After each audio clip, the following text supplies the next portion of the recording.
YouTubian buddies, I am Ultimate 23 Dragon, and welcome to episode 3 of Dragonite's Mailbag.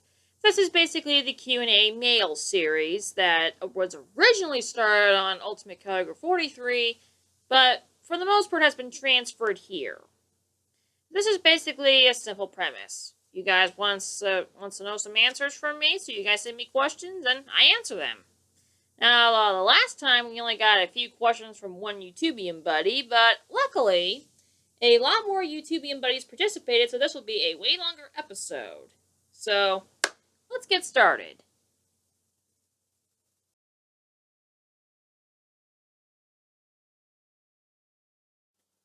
Did I watch Wrestlemania 31, and if so, what matches would I find interesting or as the next fail in WWE history? This is based on the premise that WWE is, well, basically dead, because that's what they are, dead. My mom, mostly for the Hall of Fame, bought the DVD thing, and I watched the 3 matches that, if you remember back to my rant against WrestleMania 31 live, because my boyfriend has the WWE Network, and he watched it on his computer while I listened in on the phone, because I don't have the network, thankfully. But anyway, what ended up happening is that I knew what the ending was going to be to the main event. I knew there would be a Seth Rollins cash-in. It didn't matter who won the match, and it turned out it was no one, which made it worse. So that was a huge mega bust. WWE has become beyond predictable at this point.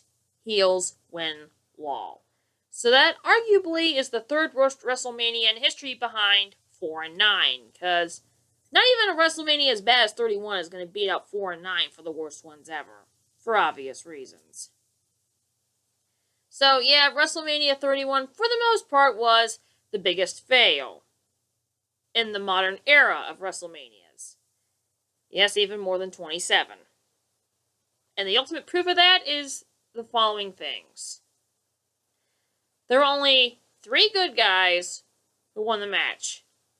Now, up to this time, one had to surrender the belt, one only appears once a year, and the other is hated by every single man above the age of 24. You can't win that way, regardless of who wins.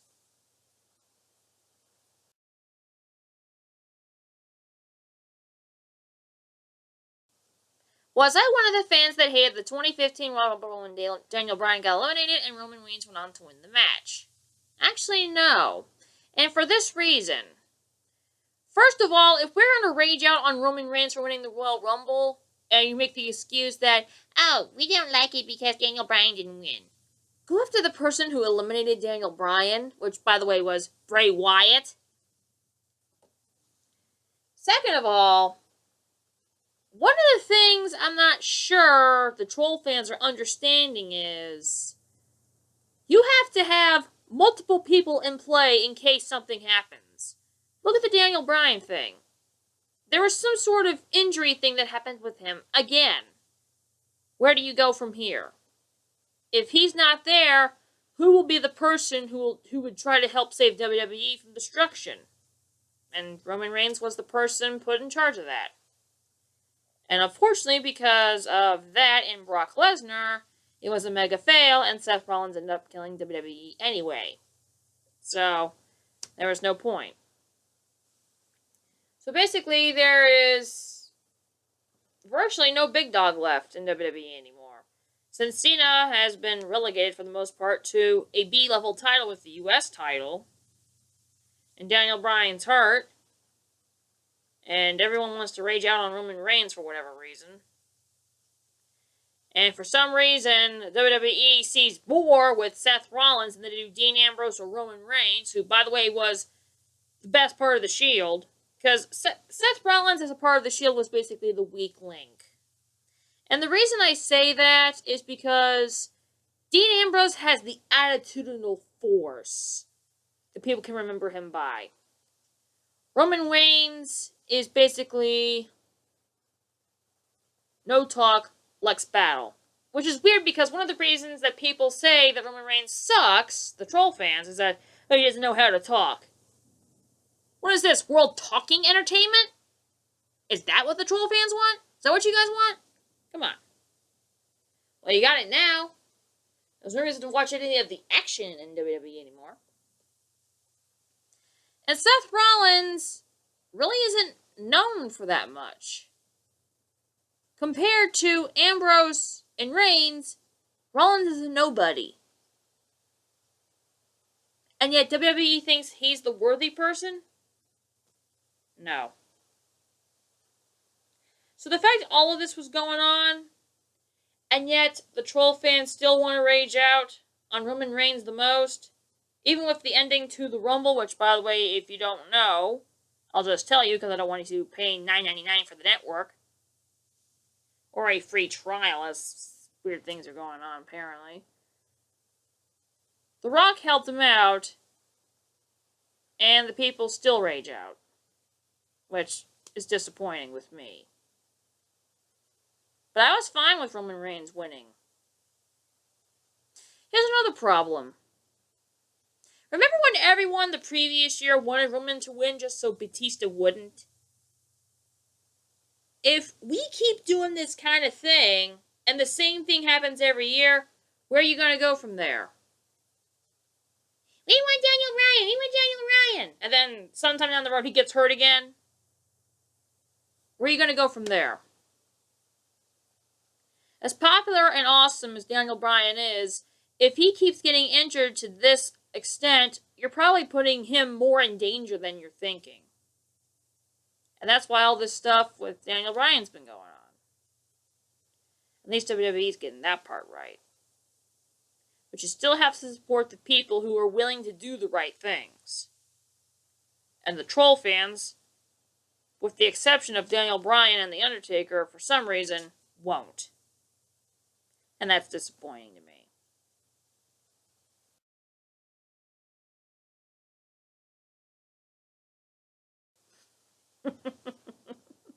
I have to laugh at this question for the simple reason that this is more out of proportion than you guys could probably think. The question says, and I quote, "This might bring up controversy, but what do you have against the British?" Now, for those who don't know, one of the terms that I use a lot is the term troll fan, or basically the fans who go against what is supposed to be the way things go. If a person is a good guy and will do the right things, you cheer for them. If a person is a dumb gimmick, or he's a bad guy, or is a good guy but is stupid, you boo him. The British people want to do the exact opposite of that. They're basically troll fan central. The headquarters of the troll fans in all of wrestling. Not just WWE, but all of them. That's the main thing. Now, in the United States, there are two cities that are notorious for this. Chicago and Philadelphia. But the main headquarters for troll fans is England. And the main reason I say that is because of the Raw after WrestleMania. One of the ways I knew the troll fans were taking over was when Dolph Ziggler cashed in his Money in the Bank briefcase. A bad guy, mind you, at the time. And everyone just went crazy and wild like he was Hulk Hogan or something. And he managed to cash it in. And that pretty much started the beginning of the end. And before anyone asks, my issue with Dolph Ziggler is that the Dolph Ziggler gimmick is he's a Billy Gunn wannabe. That is stupid. So, bad guy and stupid gimmick, mega boo. Not mega cheer, mega boo. It's to the point I'd rather have Nikki of the Spirit Squad. And if you know what that is, congratulations. But basically, the British fans are it's basically troll fan central. People do anything to make sure that they have their way and nothing else. And it gets really annoying, and they're one of the main reasons professional wrestling as a whole, and not just in WWE, is dying. If you don't agree with that, that's your thing. But that is something I and many others know to be fact.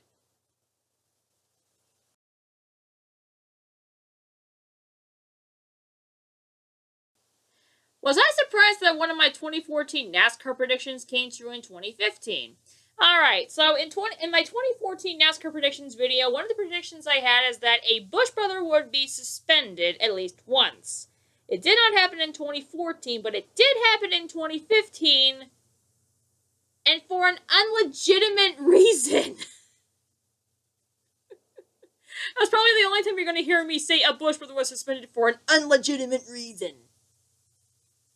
Oh, this girl says that Kurt Busch hit her, and it took 3 months for her to say that, and then a few months for this thing to happen. We're going to believe him anyway. Give me a break.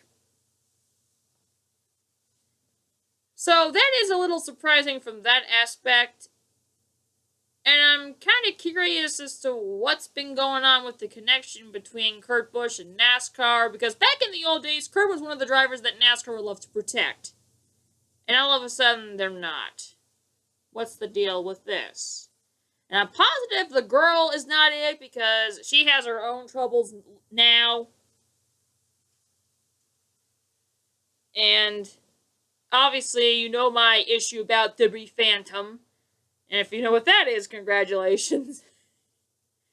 So, yeah, that was a surprising ordeal. But with everything that has coincided since, and basically everything has been righted, I don't think there'll be a legitimate issue anymore.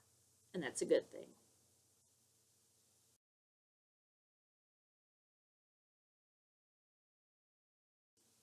Do you consider Chase Elliott and Kyle Larson as heels or good guys? Chase Elliott is a good guy. Kyle Larson is a heel.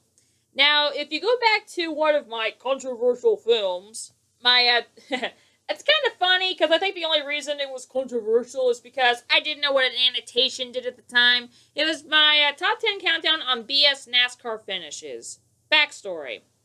The number 2 finish was it was one of the minor series doing a race at Daytona, but on one of the small areas on the back straightaway. The ending was Kyle Larson basically taking out, on purpose and with intent, C.E. Falk, which I believe was the name of the driver he took out. And basically, Kyle should have been penalized, and NASCAR never did it. Now, before that, he cost Ty Dillon, who at that point was a good guy, the championship. And it gave the championship basically to James Buescher, who's not on my good side. Let's just say that James did a bunch of things to rile up me and one of my other buddies. So that's not a good thing either. So that's how Kyle was decided to be a bad guy at that point. As for Chase Elliott, he is a good guy. He has not done anything ridiculous in any way, shape, or form. And he gets bonus points for being the son of a NASCAR Dozen member. Basically, Chase Elliott and also John Hunter Nemechek and Ryan Blaney is what is in what I call the NASCAR Dozen Next Generation. Basically, it's the kids in the NASCAR Dozen members. So, kind of explanatory, isn't it? So that answers that question.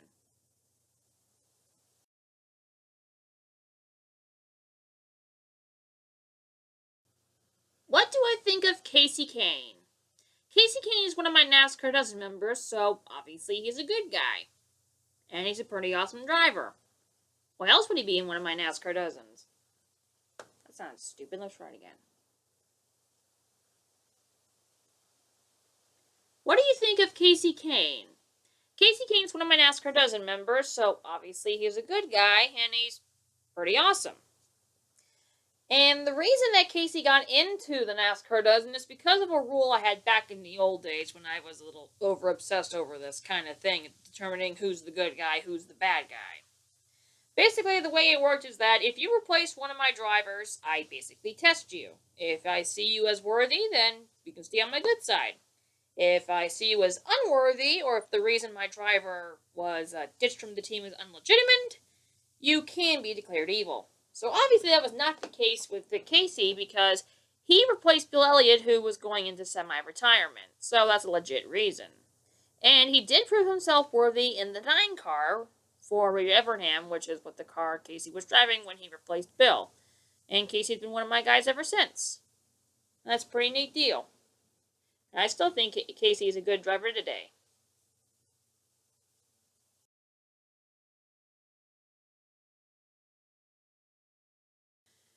Do you think it was right for the 24 to go with Chase Elliott next year and not be retired? Also, do I think that Chase will win in his rookie season in the Sprint Cup Series? Alright, here is my thought process in terms of Chase Elliott getting the 24.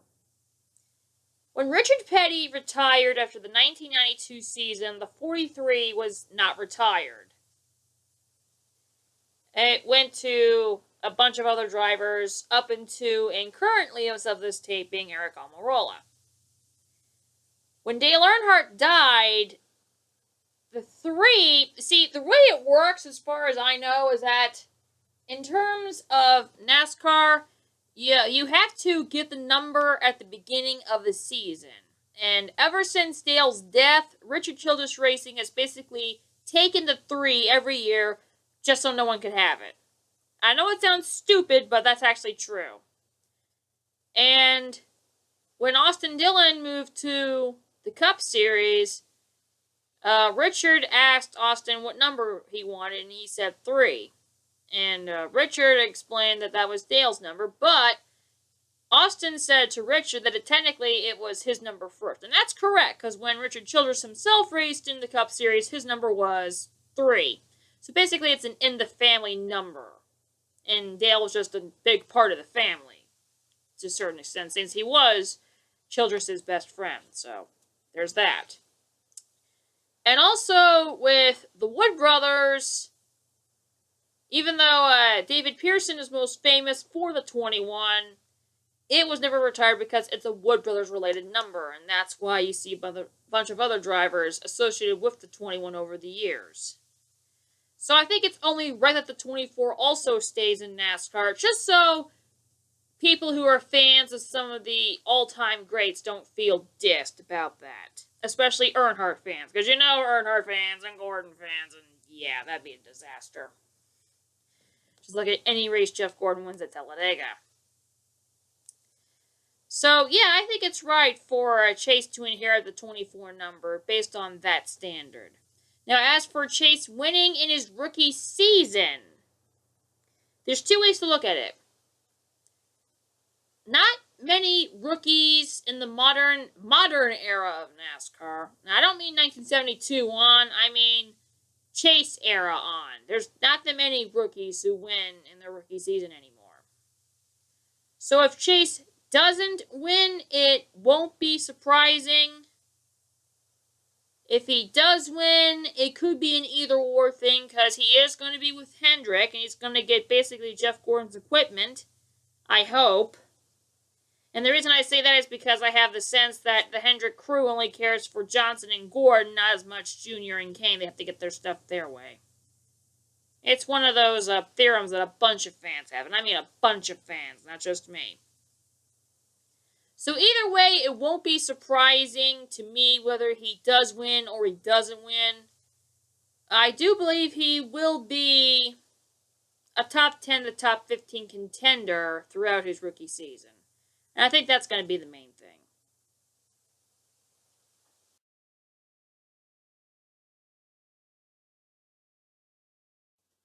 Who do I think should do the announcing for the Xfinity races that Rick Allen, Jeff Byrne, and Steve Letarte don't do when NBC Sports Network and NBC gets the NASCAR coverage for 2 of the 3 divisions in the second half of the season? Alright, so basically the way that I see it, based on what the races I've seen so far in NBCSN, in terms of the lower series divisions like the K&N East Series and all that stuff, I think Ralph Shaheen might be an eligible person, even though I kind of wish not to see that. I've also heard that Lee Diffie might get involved with some of that, which would be kind of intriguing to see how that would work, considering he's NBCSN's Formula 1 guy. So that would be fun. And as for the person who would be the driver analyst, back in the beginning of the year, I would have said Wally Dallenbach, but he's with Fox now, so that won't work. I do believe that Dale Jarrett is now associated with NBCSN, so he's definitely a possibility for that. And as for the crew chief, there is one possibility I can see, and I base it based on a few things that have happened over the last few years. Back when TNT had their summer series, they also brought in Larry McReynolds, who was also working for the Fox crew. So what I can see is perhaps someone associated with the Fox crew, when they get done, go over and work with the backup team for NBC. So I can see Larry doing something involved in that. Now the only question is, can I see those three coexisting? Ralph Shaheen or Lee Diffie, along with Dale Jarrett and Larry McReynolds. That will be intriguing to find out if that can actually work.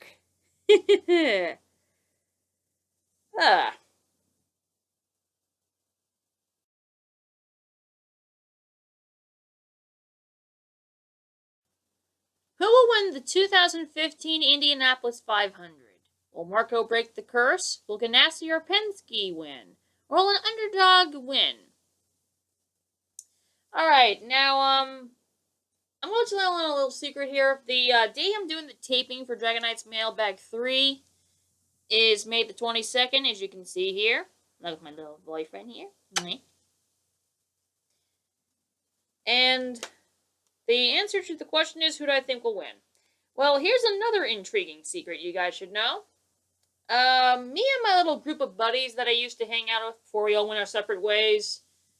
This is a pretty intriguing fact. This is actually true. Excluding 2003, because we were flat out beaten, and 2007, because IndyCar and Rain decided to screw Kanaan out of the win. Me and my buddies, well, specifically me and my little buddy Meredith, who you guys know as C. Natwood, who retired from YouTube a few years ago.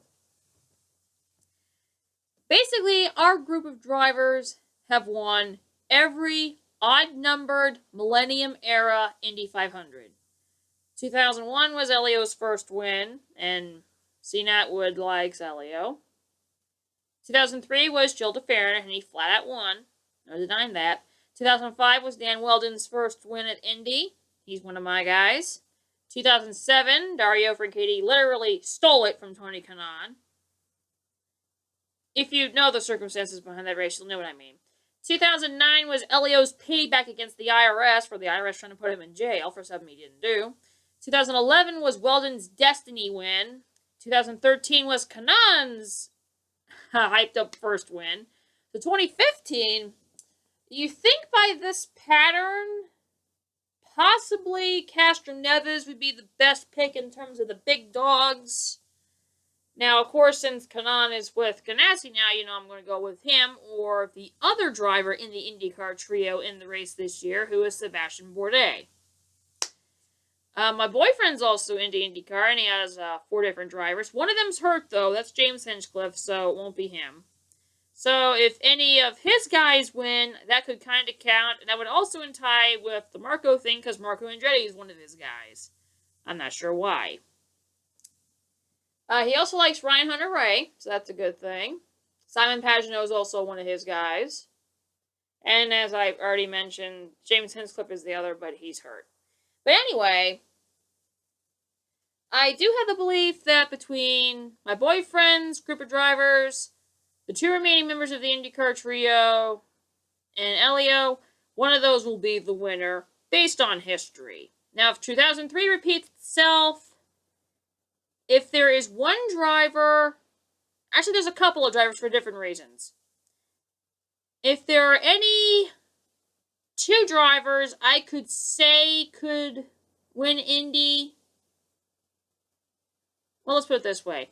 Outside of my group, the main favorites that's not associated with that, I think the main favorite would probably be Scott Dixon, only because the year he won Indy, which was 2008, he won the pole. He's on the pole for this year's race. Among everyone else,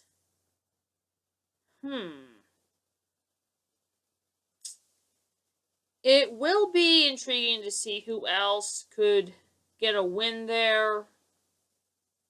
Because I'm not sure there's any other driver that could. You could say based on history that maybe Will Power would be a dark horse, but only because he's not known for oval stuff, even though he's won on ovals before, barely. And as for a total underdog, not associated with any of our groups, but not in a big level ride, and the only reason I'm saying this is because of what I aforementioned. If our guys can't win and no big dog wins, the ultimate underdog I'd love to see win this race is J.R. Hildebrand. And that's only because the only reason he lost the 2011 Indy 500 is because that ended up being a destiny race. And if you know what a destiny race is, then you'll know the reason it's a destiny race, especially if you associate with the winner.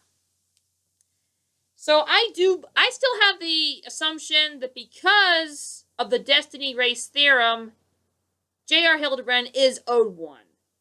And if my guys can't win, and none of the big dogs win it, if there's an underdog I'd love to see win Indy, and if none of my guys, I love for it to be J.R. Hildebrand.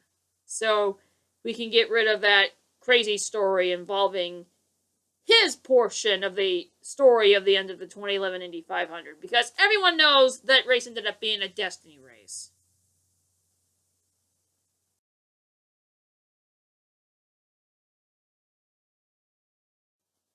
Do I think that Jeff Burton and Steve Letarte earned their spots in the booth, as Letarte only had 8 seasons as a crew chief? Okay, for Letarte,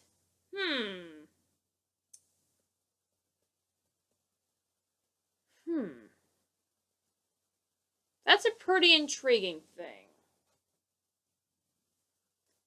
So I think that Letarte is worthy of being in the booth. Well, let's put it this way. For you to have any sort of crew chief duty, well, for the most part, because Chad Knaus can cheat to win at any time, I believe that to be a successful crew chief who does all the right things legitimately, you have to be pretty dang good at what you do. So I do believe that he has earned a spot. And as for Jeff Burton, I do believe he has too. If Dale Jarrett did, why shouldn't Jeff Burton? And the main reason I believe that they're worthy, Letarte has won with Junior, so that will win fans over. And he's pretty good at what he did as a crew chief, so I could see him as a decent analyst as well. And Jeff Burton surely knows his stuff. He's basically, back in the old days, his nickname was the mayor of NASCAR. And that's because you can get any cool and interesting opinion off him. So if there is any driver analyst being worthy of being in the booth, it would probably be Jeff Burton. So yes, I do see both of them being involved with that.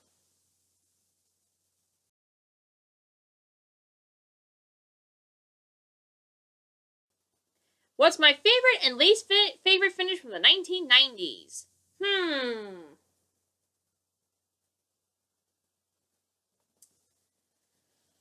Okay. Now this is a pretty interesting one because there's a lot of intriguing finishes from the 90s that you can definitely consider for one reason or another. But I want to say that the main favorite for me in the 1990s, because this was during my early years in my life, because I was born in 1990, I think my favorite finish would have to be the 1995 Bristol race between Terry Labonte and Dale Earnhardt. Because to me, at the age of 4, that was pretty awesome. And yes, I did stay up for the entire thing, despite the fact I was 4 years old. It was definitely something that was pretty cool, and definitely something exciting for me as a kid. Now, a few years down the road, I got a little when it came to Earnhardt because I noticed his driving style, and even back then as a kid, I wasn't big with it. And that's when 1999 happened. And I could say that that'd be my least favorite finish. But to be honest, I might have to get back to that question only because I have to remember all of them. Because basically in my memory bank, my true knowledge into the NASCAR started in 2001 after the Daytona thing. That's when everything set it off. So I do believe my favorite is the 95 Bristol event. And probably 99 Bristol, the worst one. But I'll get back to you on that one.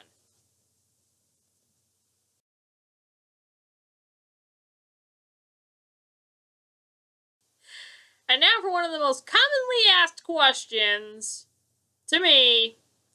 Why do I think ESPN is better than Fox? Now, the YouTubian buddy who made this question happen is the same YouTubian buddy who asked all the questions in episode 2, NMB Noons 1. And here is that person's response. Quote, I agree the 1981 to 2000 ESPN era was better, but the 2007 to 2014 era was horrendous. Marty Smith making mistakes, horrible cameraman, and a lame outro Alan Bestwick did at Homestead. Really? No flashbacks? ESPN didn't cover for the fans during the 2007 to 2014 era. Even TNT cared. They did flashbacks and everything. Even brought Ken Squire in. If ESPN is so much superior to Fox, why didn't they do nothing new? I bet if Fox did an outro, they'd thank the fans and do flashbacks because they actually care about the fans. But you say ESPN is better. End quote. And yes, that was the actual quote. He said Marty Smith. And I know you meant Marty Reed, but anyway. First of all, there's a couple of things that should be noted for this. The reason there was no super tremendous outro is because it was ESPN's responsibility to take care of the final chase race between the incredible duel between Kevin Harvick and Ryan Newman and Denny Hamlin and Joey Logano. That had to be their main priority. And I thought the outro that Bestwick did, homaging the people of ESPN's past in the NASCAR world, I thought that was pretty cool of him. And I liked it. And so did a lot of people. The fact of the matter is, the reason that they probably didn't give as much as an outro as TNT is because ESPN had to take care of the chase. Regardless of their situation, that was priority one. The reason TNT can do all that stuff is because they only had 6 races of the entire season, in the middle of the season. They didn't have the chase to take care of. If they did, then they probably would have done the exact same thing.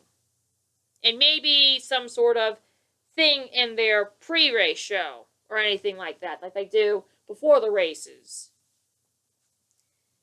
And, I heard a few people say that they did do something before the race started. So, if that's on YouTube, you can go look for it. I have to look for it myself. And I'll try and get back to you on that one. And the interesting thing that I could see... Let's see, what else did you mention in here? If ESPN is so much superior to... Oh, okay. If ESPN is superior to Fox thing. Here is the thing about this. I think it was about a year ago, I actually made a top 10 countdown about this. It was top 10 countdown, reasons Ultimate 23 Dragon believes that NASCAR and ESPN is better than NASCAR and Fox. It's basically a 38-minute video of me speaking my mind and my top 10 reasons about that. There isn't just one reason, there's 10 of them. So, I'll have a link for you somewhere in this video screen. And also in the description in case you want to take a look at that video to get the main answers about that. And also, there's something else that I considered, and it's this fact. And I said it during the video too. One of the reasons... It's kind of an intriguing thing, but ESPN and TNT tried to get out of their part of the previous deal a year early and tried to get NBC and NBCSN to get in a year early.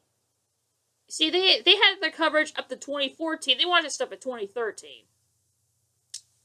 And the reason I personally think that's the case is because, basically, as a whole, both networks felt dissed.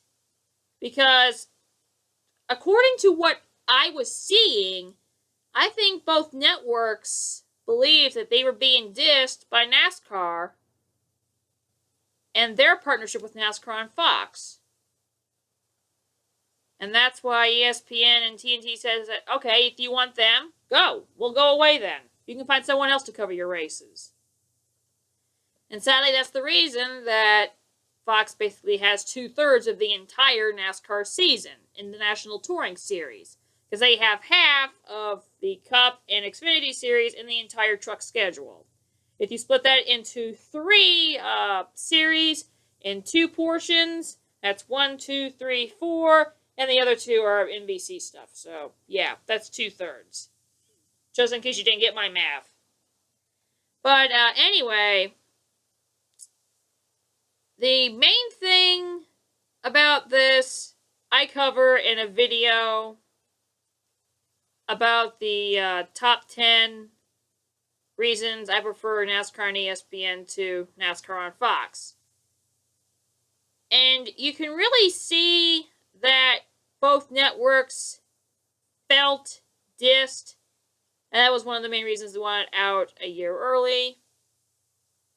And it was pretty cool of both networks to at least acknowledge it was their last season. And it was, well, to me, it was pretty cool the way they did it. Now, I'll admit, I think TNT did a little bit better than ESPN, but I will say that's probably because ESPN's priority was to cover the chase. And that was the main thing. So I thank you guys for submitting your questions to this edition of Dragonite's Mailbag. I hope to have another episode of Dragonite's Mailbag coming up. And, as a little bonus, my boyfriend will be coming down for a 2-week visit in July. And I am hopeful I can have him move into this house by mid-August. So the next time we do a Dragonite's Mailbag, hopefully we will both be answering your questions. So feel free to send questions to me and my boyfriend, Kyogre20. On the the comment sector of this video.